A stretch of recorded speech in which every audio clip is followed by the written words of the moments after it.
नमस्कार। आप सभी का संस्कृत साहित्य चैनल में स्वागत है। महाकवि भवभूति विरचित उत्तर रामचरित के तृतीय अंक में राम सीता का संवाद गम्यमान है।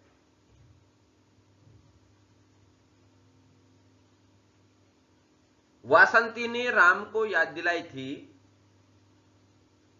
कि यह जटायु के द्वारा तोड़ा गया लौह निर्मित रथ है और वो जो सामने पड़े हुए हैं वो अस्थि मात्र अवशिष्ट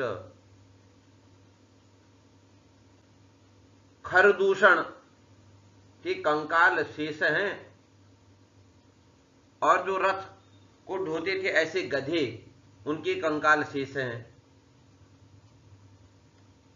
ये पहले वासंती ने कहा था। वासंती के बाद जो है सीधे सीता कहती आर्यपुत्र तातु व्यापाद्यति तस्मात् परित्रायस्व परित्रायस्व। सीता कह रही थी सभयम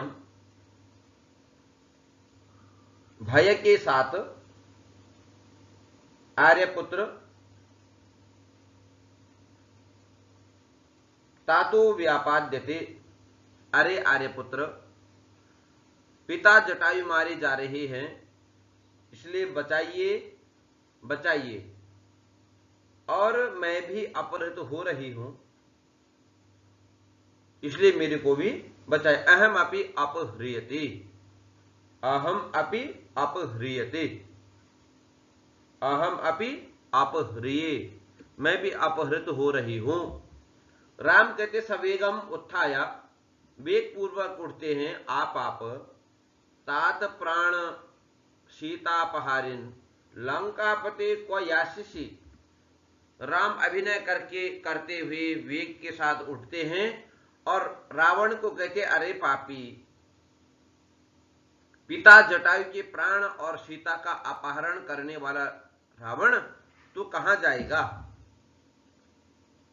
फिर वासंती कहती है अयि देव राक्षस कुल प्रलय धूम केतु हो किम अद्यापिते मन्यु विषय। वासंती कहती है दशरथ नंदन से, अरे रघुवंशमणि महाराज, राक्षस वंश के विनाश करने में अग्नि सदृश राम क्या अभी तक आपके क्रोध का विषय है। वहीं पर सीता कहती है सीता अहो उद्भ्रांता अस्मि, मैं उद्भ्रांत हो गई हूं। पुनः आश्चर्य के साथ तो राम कहते हैं अन्य एक अयम अधुना विपर्ययः वर्तते। इस समय ऐसा लग रहा है कि दूसरी ही प्रकार का परिणाम हो गया है। क्या हो गया है उसके विषय में राम कहते हैं उपायानां भावात् अविरल विनोद व्यतिकरै विमर्दैर्वीराणां जनित जगत्यद्भुत रसः वियोगो मुग्धाक्ष्या सकलु रिपुघातावधिवर्रभूत् कटुतूष्णीं शय्यो निरवधिरयं तु प्रविलयः। राम कहते हैं कि उपायानाम भावाद, उपायों के रहने से, अविरल विनोद व्यतिकरैहि, निरंतर विनोद के संबंधों से युक्त, वीराणाम वीरों के, विमर्दैहि युद्धों से, संसार में अत्यधिक अद्भुत रस को उत्पन्न कर देने वाले या अद्भुत रस को उत्पन्न कर देने वाला सीता का वह वियोग शत्रु की हत्या काल तक रहने वाला था। वह जगति जनित जगति अद्भुत रसः, संसार में अत्यधिक अद्भुत रस को उत्पन्न करने वाला मुग्धाक्ष्याः सीता का वह वियोग रिपुघातादवधि, ये जो वियोग था न सीता का, वह शत्रु की हत्या पर्यंत ही रहने वाला था। परंतु हुआ क्या? कटुतूष्णीं शय्यो निरवधिरयं तु प्रविलयः। परंतु बोले कठोर तूष्णीम सही और चुपचाप सहन करने के योग्य यह प्रविलयः सीता का जो वियोग है वह क्या हो? निरवधि ही, वह अवधि शून्य हो गया। वह जो है लंबे काल तक चलने वाला वियोग हो गया। तो सीता कहती है बहुमानितास्मि पूर्व विरहे निरवधि ही इति हतास्मि। सीता कहती है पहले के विरह में तो मैं अत्यधिक सम्मानित हुई थी। जब पौलस्त्य रावण ने मुझे ले गया था उस समय राम मेरे साथ थे, इसलिए मैं अत्यधिक सम्मानित थी। परंतु इस समय का वियोग अवधि शून्य है, क्योंकि इस समय मेरे साथ रामचंद्र नहीं है, इसलिए मैं हत हो रही, हतास्मि। स्व राम कहते रामः कष्टम भू, कष्ट व्यर्थम यत्र कपीन्द्र सख्यमपि मे वीर्यं हरिणां वृथा प्रज्ञा जाम्बवतो न यत्र न गतिः पुत्रस्य वायोरपि मार्गं यत्र न विश्वकर्म तनयः कर्तुं न लोपे क्षमः सौमित्रेरपि पत्रीणां विषये तत्र प्रिये क्वासि मे। राम कहते हैं अरि प्रिय सीते यत्र में कपीन्द्र सख्यमपि व्यर्थः, जहां मेरी सुग्रीव के साथ की गई मित्रता भी व्यर्थ है। हरिणाम और हरिणाम वानराणाम, और वानरों का पराक्रम भी वृथा ही है। यत्र जाम्बवतु प्रज्ञा, और जहां पर जाम्बवान की बुद्धि भी समर्थ नहीं है। और वायुपुत्रस्य न गति ही, और हनुमान जी की गति भी नहीं है। जहां पर यत्र विश्वकर्म तनयः, विश्वकर्मा के पुत्र नलः अपि, नल भी मार्गः कर्तुम, मार्ग निर्माण करने में न क्षमः, समर्थ नहीं है। इसलिए अधिक क्या कहूं, सौमित्रेरपि, मेरे भाई लक्ष्मण के भी बाणों के अविषय भूत तुम ऐसे किस स्थान में विद्यमान हो। सौमित्रेरपि पत्रीणाम विषय तत्र प्रिये क्वासि में। सीता कहती है बहुमानितास्मि पूर्व विरहे। फिर कह रही सीता मैं पूर्व के वियोग में बहुत सम्मानित थी, इस बात को मैं मान गई हूं राम की इस बात से। राम कहते सखी वासंती दुखा एवा सुहृदाम इदानीम राम दर्शनम कियच्चिरम त्वाम रोदिष्यामि तद अनुजानीहि माम गमनाया। अरे सखी वासंती, इस समय राम का दर्शन मित्रों के दुख के लिए ही है। मैं कितनी देर तक तुम्हें रुलाऊं, इसलिए मुझे जाने के लिए आज्ञा दो। सीता कहती है शोधवेग मोहम तमसाम आश्लिष्ट संश्लिष्य हा भगवती तमसे गच्छति इदानीम आर्यपुत्रः किम करोमि इति मूर्छति। सीता कहती है वेग के साथ, मोह के साथ तमसा को आलिंगन करके कहती, हे भगवती तमसे इदानीम आर्यपुत्रः गच्छति, इस समय आर्यपुत्र जा रहे हैं, किम करोमि, अब मैं क्या करूं। और यह कहते हुए सीता जो है मूर्छित हो जाती है। तमसा आती है, तमसा कहते वध से जानकी, अरे जानकी समाश्वसी,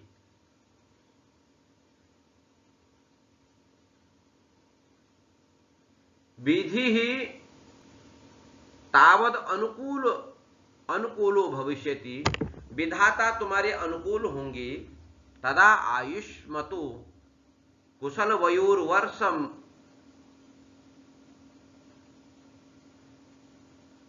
मंगलानि वर्षधि मंगलानि संपादयितुम भागीरथी पदांतिकम एव गच्छावः। तमसा कहती है कि हे पुत्री सीते, तुम धैर्य रखो, विधाता तुम्हारे अनुकूल होगा, तुम्हारी जो किस्मत है वह तुम्हारी अनुकूल होगी, इसलिए आयुष्मतो चिरंजीव कुश और लव की वर्षगांठ के मंगल कार्यों के संपादन के लिए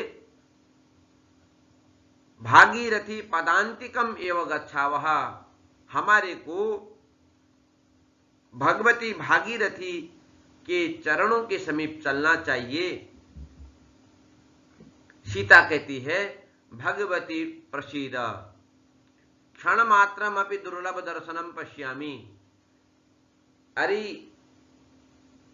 सीता कहती है तमसा को, हे भगवती प्रसन्न होइए। तमसा से बात करती हुई भागीरथी से कहती है कि हे भगवती भागीरथी, आप प्रसन्न होइए, दुर्लभ दर्शन वाले आर्यपुत्र को क्षण भर भी मैं थोड़ा सा देख लूं। राम कहते हैं अस्ति चेद इदानीम ई अश्वमेध सहचरम धारिणी में। अरे राम कहते इस समय तो अश्वमेध यज्ञ की मेरी सहधर्मचारिणी धर्म पत्नी है।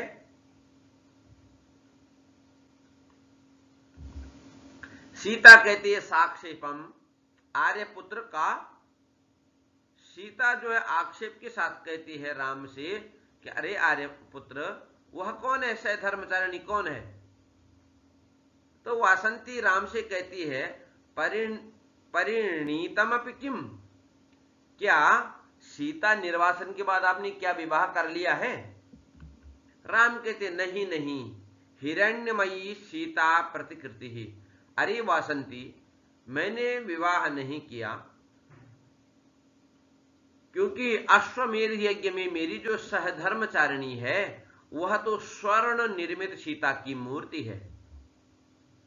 तो यहीं पर सीता जो सोच्छ्वास शास्त्रम कहती हुई कहती आर्यपुत्र इदानीम अशित्वम अहो उत्खाति इदानीम में परित्याग शल्य मा आर्यम आर्यपुत्रेण।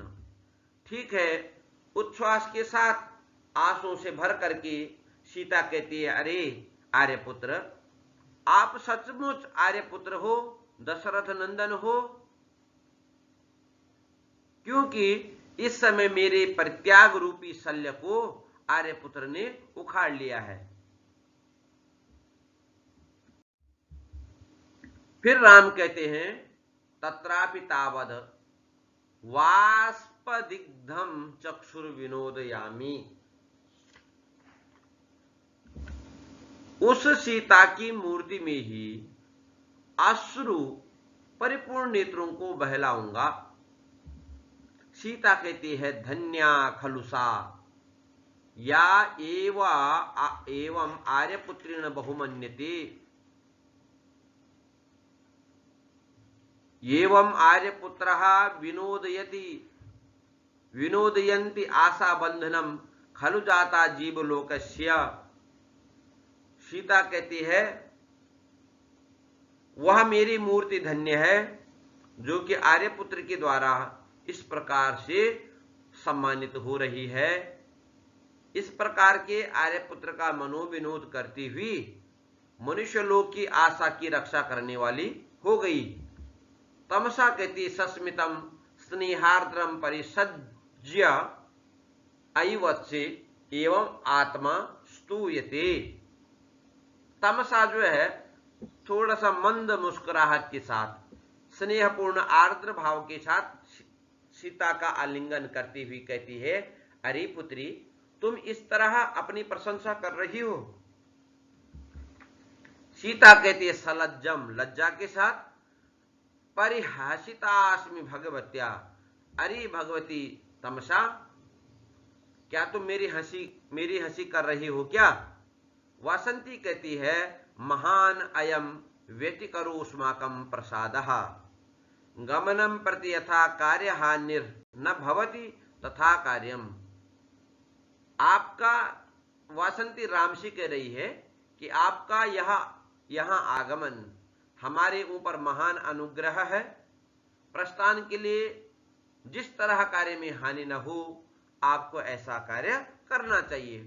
राम कहते हैं तथास्तु, ठीक है, ऐसा ही। और राम जो है चलते हैं रंगमंच से। सीता कहती है प्रतिकूले दानी में वासंती संवृता। इस समय वासंती ने जैसे ही राम को आज्ञा दी तो वासंती मेरे प्रतिकूल हो गई है। तमसा कैसे वत से ये ही गच्छावह, हम इधर को चलते हैं। सीता कहती एवं करिष्यावह, ठीक है, ऐसे ही करते हैं। तमसा कथम वा गम्यते यस्मात् तत्व तत् यस्मात् तत्व तमसा, अथवा कैसे चले, जिस तुम्हारे तो प्रत्युक्तस्यैव दयिते तृष्णा दीर्घस्य चक्षुषः मर्मच्छेदोपमैर्यत्नैर् सन्निकर्षो निरुध्यते। तमसा कहती है प्रिय राम में बोए हुए की तरह तृष्णा से दीर्घ नेत्रों का जो संबंध है वह मर्मस्थल में छेदन करने के समान विभिन्न यत्नों के द्वारा रोका जा रहा है। सीता कहती है नमः सुकृत पुण्य जन दर्शनीयाभ्याम आर्यपुत्र चरण कमलाभ्याम इति मूर्छति। सीता राम को प्रणाम करती हुई मूर्छित हो जाती है, कहती है कि नमः, आपके लिए नमस्कार है। सुकृत पुण्य जन दर्शनीयाभ्याम, अच्छी तरह से पुण्य का आचरण करने वाले लोगों से दर्शनीय, वही लोग आर्यपुत्र श्री राम के दर्शन कर पाते हैं जो पुण्य करते हैं, जो सुकृत कर्म करते हैं। ऐसे लोगों से दर्शनीय आर्यपुत्र के चरण कमलों में, ऐसे आर्यपुत्र चरण कमलाभ्याम, उनको क्या नमस्कार है। यह कहकर के सीता मूर्छित हो जाती है। तमसा सीता को कहते वत्से समाश्वसी, अरे पुत्री, आपको धैर्य रखना चाहिए। तो सीता आश्वस्य कियच्चिरम मेघांतरेण पूर्ण चंद्र दर्शनम, आश्वस्त होकर के, अरे तमसा, मेघ से अंतरित पूर्ण चंद्र का दर्शन कितनी देर तक होता रहेगा। तमसा कहती अहो संविध अनकम, अहो यह कैसी रचना है। क्यों? तमसा कहती है एको रसः करुण एव निमित्त भेदात् भिन्नः पृथक् पृथगिव श्रयते विवर्तान् आवर्त बुध बुध तरंग गमान विकाराः आवर्त बुध बुध तरंग मयान विकारान् अम्भो यथा सलिल में वही तत्समस्तम।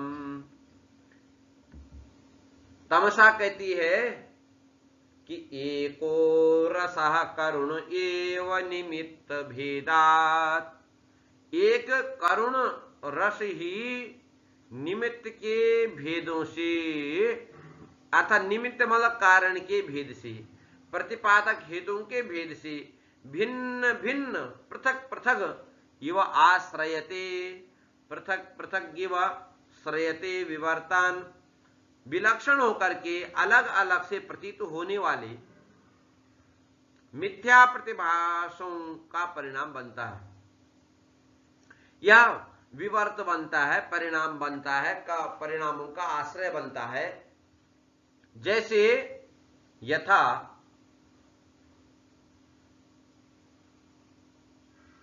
अंभः जलम आवर्त बुद बुद तरंगमयान, आवर्त बुद बुद और तरंग मयान विकारान, जैसे एक ही जल उपाधि भेद से कभी भंवर बनता है, कभी बुद बुद बनता है और कभी तरंग रूप विकारों का आश्रय बनता है, परंतु वह सब है तो जल ही ना। इसी प्रकार से करुण रस ही क्या है, सभी रसों का मुख्य है। रस ही करुण रस अर्थात विप्रलंब, यहां पर इन्होंने करुण रस को जो है, क्योंकि वस्तुतः होता क्या है कि इष्ट नाशाद, इष्ट का नाश जब होता है तो वहीं पर करुण रस होता है, क्योंकि इसका स्थायी भाव शोक है। महाकवि भवभूति को करुण रस का कवि मानते हुए उत्तर रामचरित में करुण रस की प्रधानता बतलाते हैं कुछ कवि। वे लोग इसका अर्थ इस प्रकार करते हैं कि करुण रस ही एक प्रमुख रस है और वह निमित्त के भेद से अन्य रसों का कारण है। जैसे कहा एको रसः करुण एव, रस एकः रसः करुण, और वह करुण एव स एव करुणः निमित्त भेदात, निमित्त के भेद से, कारण के भेद से, तो इसी को इन्होंने आधार माना।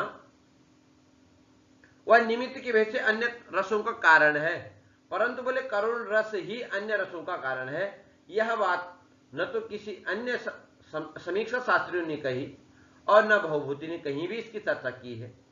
दृष्टांत के रूप में विवर्त के स्थान पर जो विकार शब्द प्रयुक्त हुआ है, यदि उसी के अर्थ में विवर्त ले लिया जाए तो उसका अर्थ यह होगा कि विभिन्न मनोविकार करुण रस से निमित्त भेद से उत्पन्न होते हैं, जो कि उचित है। ठीक है, एक और भी बात यह है कि कभी यह नहीं कहता कि इन मनोविकारों को करुण ही जन्म देता है, बल्कि उनका कथन है उन सबका आश्रय करता है। एको रसः करुण एव का अर्थ इस प्रकार से स्पष्ट होता है। नाटक के तीसरे अंक में भगवती भागीरथी के अनुग्रह से सीता को वह दिव्य शक्ति प्राप्त हो जाती है कि उन्हें राम भी नहीं दिख पाते हैं, और वह उनके पास पहुंचकर उनका स्पर्श कर उनकी मूर्छा को दूर करती है, और इधर वासंती राम को उनके सीता साहचर्य के सामयिक अनेकानेक उद्दीपनों को दिखलाती हैं, जिनका कि राम के ऊपर अत्यंत प्रभाव पड़ता है। और इसी को स्पष्ट करते हुए तमसा सीता से कहती है कि अहो संविधानकम, यह कैसी रचना है कि एक ही जल जो है जैसे अनेक नामों से जाना जाता है, उसी प्रकार से करुण रस भी निमित्त के भेद से पृथक पृथक प्रतीत होने वाले मिथ्या प्रतिभासों का आश्रय बनता है। इस विषय में साहित्य शास्त्रियों का अलग अलग विचार है, क्योंकि करुण प्रधान उत्तर रामचरित नाटक में करुण विप्रलंब श्रृंगारी अंगिरस है और वही अन्यान्य करुण रसों का जनक है। तो यहां पर अन्यान्य जो करुण रस हैं उनकी वो बात कर रहे हैं। इसके बाद राम कहते विमान राजा इतः इतः सर्व उत्तिष्ठन्ति, और राम कहते विमान रात से, अरे इधर आओ, सब उठ जाते हैं। तमसा वासंत्यो, और तमसा और जो वासंती है सीता और राम की प्रति क्या कहती हैं? अवनी अमर सिंधु सार्धमस्माद्विधाभिः सच कुलपतिराद्यः छंदसां यः प्रयोक्ता सच मुनिरनुयाता रुन्धति को वसिष्ठः तव वितरतु भद्रम भूयसे मंगलाय। अवनी कहते हैं पृथ्वी को, अमर सिंधु भागीरथी गंगा को कहते हैं हमारे जैसी, अस्मत् साधम अस्माभिः सार्धम हमारे साथ, मुरला गोदावरी और वन देवी वासंती के साथ, और सच कुलपति ही, और वे कुलपति, कौन कुलपति? वंशपति सूर्य, जो छंदों का यह छंदसाम प्रयोक्ता, और छंदों के प्रथम प्रयोक्ता महर्षि वाल्मीकि। यह छंदसाम प्रयोक्ता मुनि ही, जो छंदों के प्रथम प्रयोक्ता हैं, ऐसे हुए महर्षि वाल्मीकि। अनुयाता अरुंधति को वशिष्ठ, महर्षि वाल्मीकि और अरुंधति से अनुगत महर्षि वशिष्ठ भी तुम्हारे प्रचुर कल्याण के लिए मंगल का वितरण करें। तव वितरतु भद्रम भूयसे मंगलाया, तुम्हारे मंगल कल्याण के लिए, वह क्या मंगल, तुम्हारे पर्याप्त कल्याण के लिए मंगल का वितरण करे। और यह कहते हुए तमसा वासंती, ये सब जो है रंगमंच से निकल जाते हैं। इति सर्वे निष्क्रांता सर्वे, सबका प्रस्थान हो जाता रंगमंच से। और कहते इति महाकवि भवभूति विरचित उत्तर रामचरिते छाया नाम अंको तृतीय अंका। यहीं पर जो है महाकवि भवभूति विरचित उत्तर रामचरित का छाया नामक अंक, तृतीय अंक जो है समाप्त को बढ़ जाता है। धन्यवाद।